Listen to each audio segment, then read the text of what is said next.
सबसे पहले आपको बताएं कि पंजाब के मुख्तलिफ मोटरवेज पर धुंध की शिद्दत मामूल से ज्यादा हो गई है।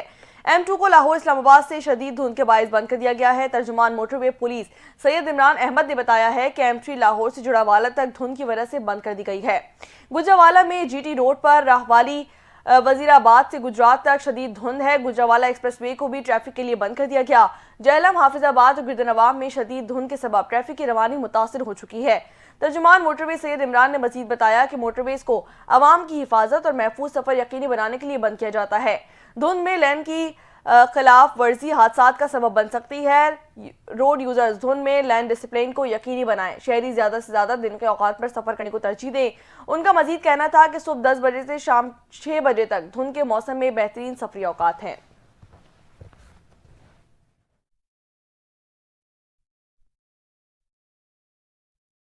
लोअर कुरम के इलाके मंदूरी में धुरने के बायस टल ता पाराचनार मरकजी इशारा आज भी बंद है। हंगू की तहसील टल से कुरम के लिए 40 से ज्यादा मालबरदार ट्रक ताहाल रवाना ना किए जा सके। 40 से ज्यादा मालबरदार गाड़ियां तोड़ पल चेक पोस्ट पर क्लियरेंस की मुंतजर हैं। सरकारी जराये के मुताबिक कुरम के लिए सामान ले जाने वाले दूसरे काफिले का 2 दिनों में रवानगी का इम्कान जाहिर किया गया है।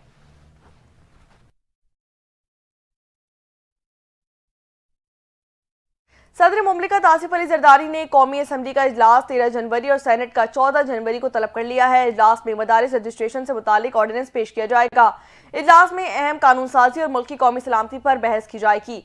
सदर ने सेनेट का इजलास 4 बजे और कौमी असम्बली का इजलास शाम 5 बजे तलब कर लिया है। सदर मुमलिकत आसिफ अली जरदारी ने कौमी असम्बली और सेनेट के इजलास आइन के आर्टिकल 54(1) के तहत तलब किया है।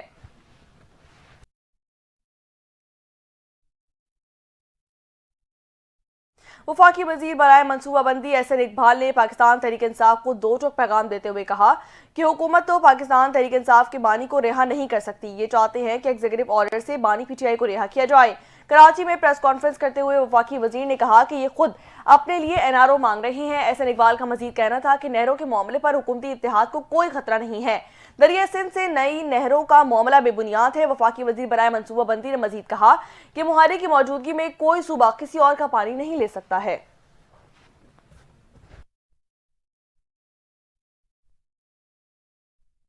शहर कायद से खबर शामिल करेंगे, जहां पर शहीद मिल्लत रोड पर टैंकर की टक्कर से 2 शहरियों की हलाकत के वाक़े का मुकदमा दर्ज कर लिया गया है। पुलिस के मुताबिक हादसे का मुकदमा थाना फैरुजाबाद में दर्ज किया गया है। टैंकर ड्राइवर फरार और उसका साथी गिरफ्तार कर लिया गया। पुलिस का बताना है कि मुकदमे में दोनों अफराद नामजद किए गए हैं। वाज़ेह रहे कि जुम्मे की सुबह पेश आए हादसे में 2 शहरियों की जान गई थी और 1 जख्मी हुआ था।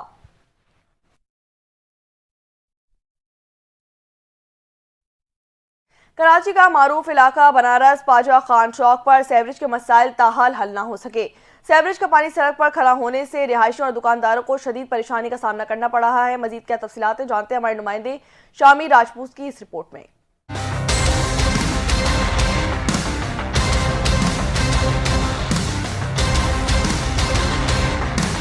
कहा जाता है जहां खेल के मैदान आबाद हों वहां अस्पताल वीरान दिखाई देते हैं। कराची जिला गरबी औरंगी टाउन में वाक़ अरकान फुटबॉल ग्राउंड के नाम से मंसूब प्ले ग्राउंड कई सालों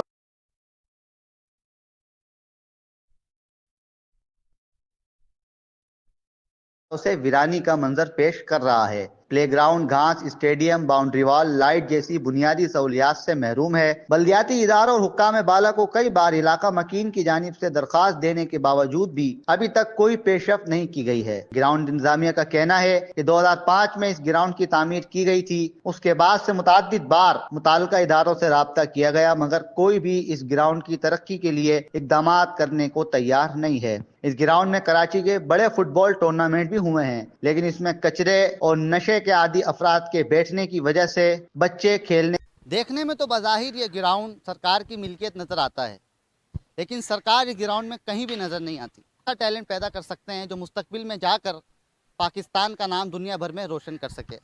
कैमरामैन फैजान के साथ शामिर राजपूत, NTN न्यूज़, कराची। बरतानिया के शुमाली इलाकों में बर्फबारी के बायस मामूलाती जिंदगी मुअत्तल हो गया है और शहरी अपने घरों में मैसूर होकर रह गए हैं। बरतानी मीडिया के मुताबिक बरतानिया भर में गुज़िश्ता 3 रोज से तालीमी इदारे बंद हैं, जबकि ट्रेनों और बसों की सर्विस भी ताख़ीर का शिकार हो चुकी है। शदीद बर्फबारी के बायस कई इलाकों में बिजली गायब हो गई है। मुतादिद एयरपोर्ट्स बंद, परवाजें मंसूख कर दी गई हैं।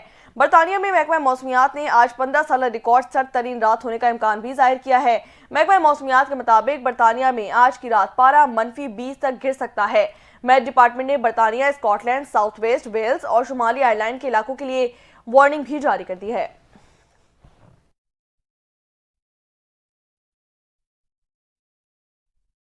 इसराइल ने यमन में हूथियों के जेर कंट्रोल इलाकों में शदीद बमबारी की, जिसमें से पावर स्टेशन और फौजी तंसीबात को निशाना बनाया गया। गैर मुल्की खबर रसा एजेंसी के मुताबिक इसराइल ने यमन के मिसाइल और ड्रोन हमलों के जवाब में जुम्मे के रोज यमन में हूथी अराफ को निशाना बनाया है, जिनमें एक पावर स्टेशन, साहिली बंदरगाहें शामिल थीं। अक्टूबर 2023 में गजा में जंग के आगाज के बाद से यमनी बागी ग्रुप ने फलस्तीनियों के साथ यकजहती का इजहार के तौर पर इसराइल पर दर्जनों मिसाइल और ड्रोन फायर किए। गैर मुल्की खबर रसा एजेंसी के मुताबिक जुम्मे को इस्राएली फौज ने यमन में हूथियों के जेर कंट्रोल इलाकों में किए गए हमलों में हुदैदा, रास ऐसी बंदरगाहों, हजियाज, पावर स्टेशन और फौजी तंसीबात को निशाना बनाया। इसराइल के ताज़ा तरीन हमले इस वक्त किए गए जब फौज ने यमन से दागे जाने वाले 2 ड्रोन को मार गिराया था। इसराइली वज़ीर-ए-आज़म नेतन्याहू ने कहा है कि हूथी इसराइल के खिलाफ कार्रवाइयों की कीमत चुका रहे हैं और उन्हें मजीद भारी कीमत उठाना पड़ेगी।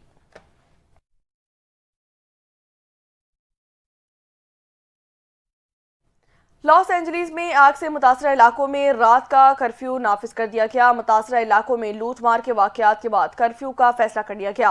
आग लगने से कम 10 अफराद जान की बाजी हार चुके हैं। मीडिया रिपोर्ट्स के मुताबिक आग लगने से 10,000 मकानात और दीगर इमारतें तबाह हो चुकी हैं। तूफानी हवाओं के पेशगोई और आग मजीद फैलने का खदशा भी जाहिर किया गया है। अमरीकी सदर जो बाइडेन ने कहा है कि लॉस एंजलिस जंगजदा इलाके का मंजर पेश कर रहा है। मुतासरा इलाके में आग से हलाकतों की तादाद मजीद बढ़ सकती है।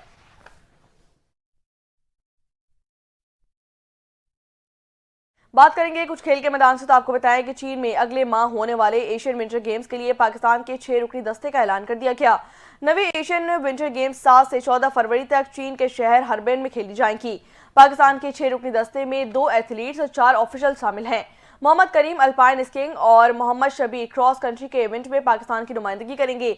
इसी के साथ साथ मोहम्मद करीम का इवेंट 8 और 9 फरवरी जबकि शबीर का इवेंट 8 से 12 फरवरी तक जारी रहेगा। पाकिस्तान ओलंपिक्स एसोसिएशन के मुताबिक विंटर स्पोर्ट फेडरेशन के सेक्रेटरी एयर कॉमोडोर अशर जमील को शेफ डी मिशन मुकर्रर कर दिया गया है।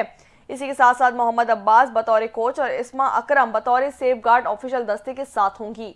चीन में पाकिस्तानी सफारत खाने की ऑफिशियल राबिया नासिर को एथलीट अटाची मुकर्रर कर दिया गया है।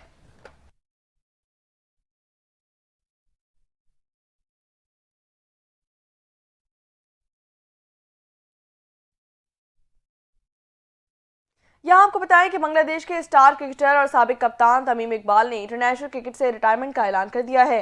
तमीम इकबाल ने दूसरी बार इंटरनेशनल क्रिकेट से रिटायरमेंट का ऐलान किया है।